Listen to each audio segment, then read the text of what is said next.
네, 안녕하십니까. 우리가 오늘도 일상기도회로 하나님의 말씀을 듣기 원합니다. 우리가 오늘 함께 살펴볼 본문은 창세기 14장 1절에서 24절까지의 본문입니다.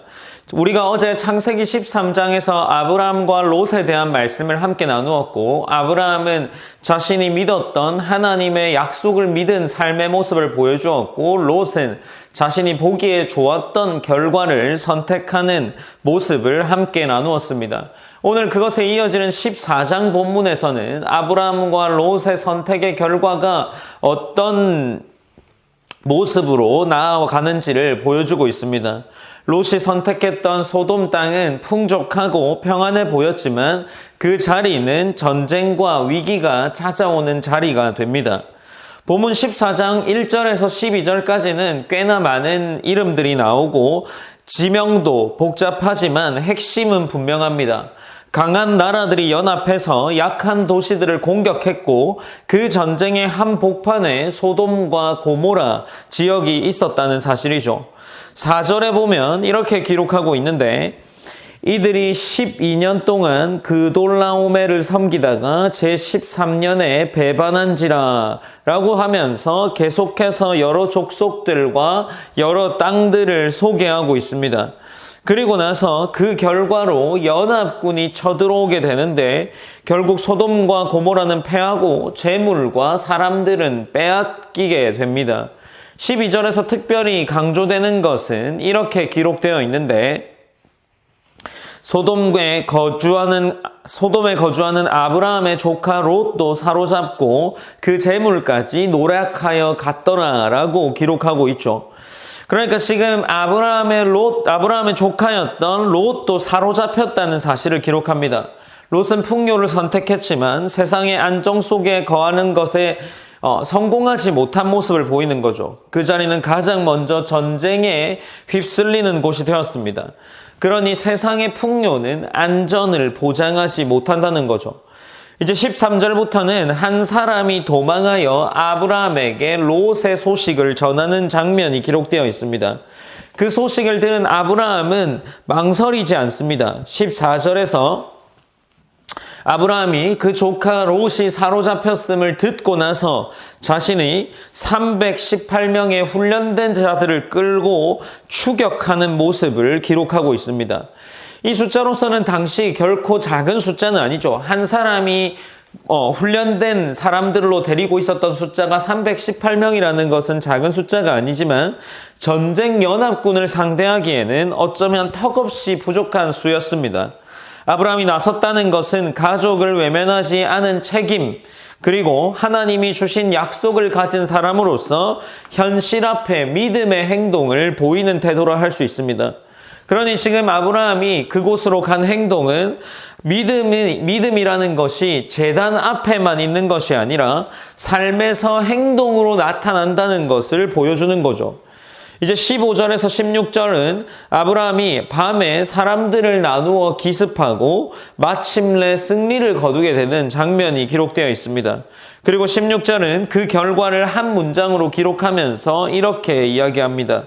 모든 빼앗겼던 재물과 자기의 조카 롯과 그의 재물과 또 부녀와 친척을 다 찾아왔더라 라고 기록을 하고 있죠. 빼앗겼던 것들이 모두 회복되는 것이 기록됩니다. 아브라함은 행동했고 전략을 세웠지만 그 결과가 이렇게 정리되는 것은 아브라함의 어떤 능력이 아니라 하나님께서 약속의 사람을 지키셨고 그 상황에서 하나님께서는 회복의 길을 열고 계셨다는 의미로 읽어야 하는 거죠. 그래서 이 장면은 아브라함의 어떤 용맹함을 보여준다기보다 하나님께서 언약의 흐름을 끊지 않으신다는 거죠. 어쩌면 아브라함은 318명이라는 숫자를 데리고 그 연합군과 상대했을 때 죽음을 맞이할 수 있는 위험이 있을 수도 있었습니다. 그러나 하나님께서는 아브라함을 지키셨고 하나님의 언약의 흐름을 끊지 않게 하셨다는 것을 확인하게 됩니다. 이제 17절부터는 또 다른 장면이 등장하는데 이 두 사람이 아브라함을 맞이하는 장면이 기록되어 있습니다.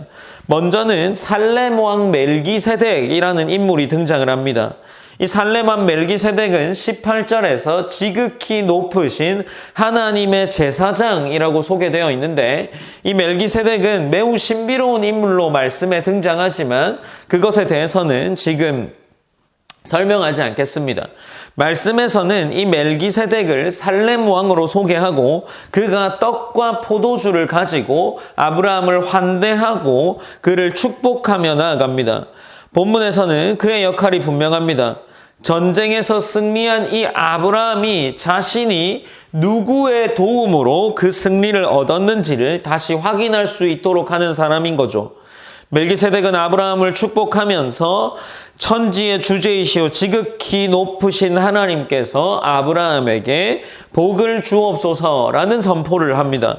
즉 아브라함의 승리는 운이 아니라 천지의 주권자이신 하나님께 속한 것이라는 것을 고백하고 있는 거죠. 이제 20절에서 멜기세덱은 이렇게 기록합니다. 20절입니다. 너희 대적을 내 손에 붙이신 지극히 높이신 하나님을 찬송할지로다 하매 아브라함이 그 얻은 것에서 10분의 1을 멜기세덱에게 주었더라 라고 기록을 하고 있습니다. 여기서 특별히 하나님이 대적을 손에 붙이신다라고 이야기를 하고 있죠. 내 손에 붙이신, 너의 대적을 내 손에 붙이신이라고 기록합니다. 이렇게 붙이신다라는 표현은 전쟁의 승패가 아브라함의 능력이나 아브라함의 이 어떤 열정에 달려있지 않다라는 거죠. 하나님이 붙이셨다라는 것은 하나님이 역사의 주관자가 되신다는 것을 표현하는 겁니다. 그 고백에 응답하는 것처럼 이 아브라함은 멜기세덱에게 10분의 1을 드립니다. 거래가 아니라 예배를 드리고 있는 거죠. 전쟁 직후에 가장 먼저 드러나는 아브라함의 반응이 하나님께 영광을 돌리는 헌신이라는 사실에 우리는 주목해 볼 만합니다. 믿음의 사람은 승리 후에도 자신에게 영광을 드리지 않고 자신에게 어떤 취해 있는 모습을 보이지 않고 하나님께 그 영광을 올려드립니다. 반면에 또 다른 인물이 등장하면서 인간적인 반응을 보이고 있는데 그는 소돔 왕입니다. 21절에서 24절까지는 소돔 왕이 아브라함에게 제안하는 내용이 기록되어 있죠. 소돔 왕은 이렇게 말합니다. 사람은 내게 보내고 물품은 내가 가지라. 전쟁에서 승리한 자에게 이런 제안은 꽤나 매력적일 수 있겠죠. 그러나 아브라함은 단호하게 거절합니다. 본문 22절에서 아브라함이 소돔 왕에게 이르되 천지의 주제이시오 지극히 높으신 하나님 여호와께 내가 손을 들어 맹세하노니 23절입니다. 내 말이 내가 아브라함으로 치부하게 하였다 할까 하여 내게 속한 것은 실 한 오락이나 들매끈 한 가닥도 내가 가지지 아니하리라 라고 기록을 하고 있는 거죠. 아브라함은 재물이 자신의 정체성을 규정하게 되는 것을 거절합니다. 그는 하나님의 약속의 사람이었고 세상의 방식으로 자신의 이름을 내세우지 않겠다는 모습을 보이는 거죠. 바벨탑이 이름을 내자라는 것이었다면 아브라함은 지금 하나님이 나의 이름을 세울 것이다 라는 믿음으로 서 있습니다. 이제 창세기 14장의 말씀을 보면 창세기 14장의 내용은 믿음의 사람이라도 어려운 현실이 찾아올 수 있다라는 것을 보여주죠.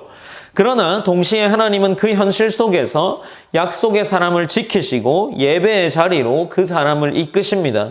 롯은 그저 보이는 것을 선택한 결과로 어려움을 당했지만 아브라함은 약속을 선택했기에 위기의 순간에도 하나님이 그를 돕는다는 것을 우리는 확인할 수 있죠.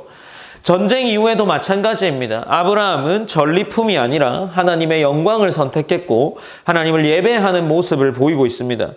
오늘 우리도 동일한 순간을 만날 때가 있을 겁니다. 물론 아브라함이나 롯이 처했던 상황처럼 급박하진 않을 수 있겠지만 우리 나름의 삶의 모습 속에서 어려움을 처하고 그 어려움 속에 우리가 신앙의 길들을 선택해야 할 일들은 어제도 오늘도 그리고 내일도 언제든지 있을 수 있습니다. 그러나 그 가운데 우리가 붙들어야 할 것은 오늘 아브라함이 보여주기에 예배의 자리이고 천지의 주제이신 하나님이라는 겁니다. 하나님은 오늘도 우리의 인생 한가운데에서 우리의 삶의 자리 한가운데에서 우리를 지키시고 믿음의 길에 서게 하시는 분이라는 사실을 우리가 기억함으로 오늘을 살아내야 하지 않을까 싶습니다. 우리가 함께 기도했으면 좋겠습니다. 첫 번째로는 하나님의 영광을 택했던 아브라함처럼 삶에 주어진 그리고 우리의 삶의 위에 계신 그 하나님을 붙들며 살아갈 수 있는 삶이 되기를 기도했으면 좋겠습니다. 우리의 삶이 아브라함처럼 급박하거나 어려운 상황이 아닐지라도 그 모습 속에 하나님을 예배하고 하나님을 선택하는 귀한 하나님의 자녀의 모습이 있을 수 있도록 인도하여 달라고 기도했으면 좋겠습니다.